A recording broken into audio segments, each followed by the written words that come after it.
tukurin ƙoƙarinsu don ganin kwanciyar hankali ya tabbata a ƙasar Nijar ha suna rasa rayukansu.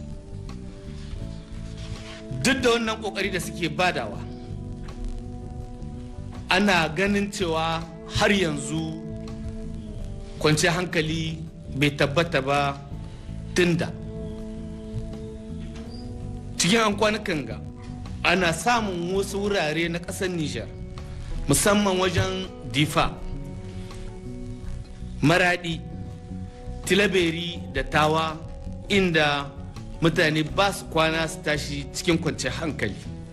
hamma ana yi masu wulaƙanci da kishin gilla.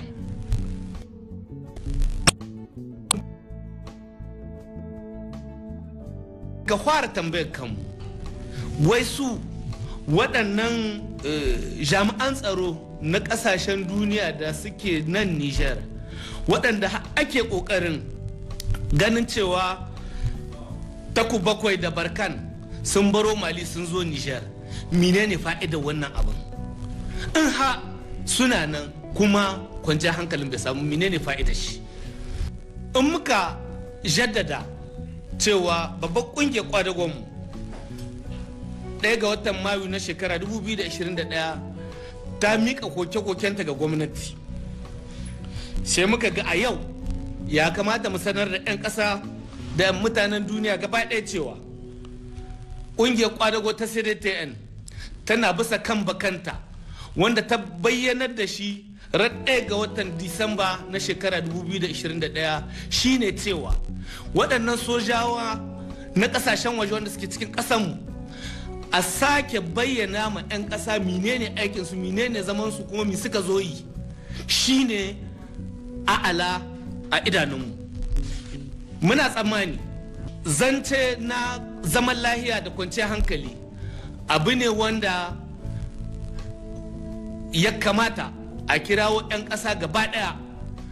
musamman waɗanda abin ya shafa, wanda yau wasu sun bar gidajensu, wasu sun bar iyalinsu, ba su kwanciyar hankali, da ƙungiyoyi duka waɗanda suke gasu an san da su tabbatacci a zamna a yi zaman taro da sojawa da 'yan siyasa da malamai, a yi zaman taro wanda kowa za ya ba da ra'ayin shi don ganin ya za mu magance matsalar tsaro da kwanciyar hankali a ƙasarmu. Ba da bayan haka, babban ƙungiyar kwadago ta CDTN ta ga cewa ya cancanta a ce ma'aikatan Nijar duka wanda gwamnati take ma biya, wanda suke cikin wuraren nan waɗanda babu kwanciyar hankali, a ba su alawus wanda zai magance wannan zaman ɗaɗɗar da suke yi. A bisa zamantakewa, babban ƙungiyar kwadago ta CDTN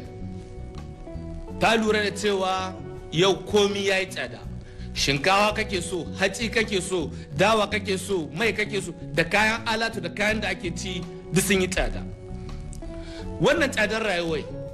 ta sa sai ka ga tana kusa ga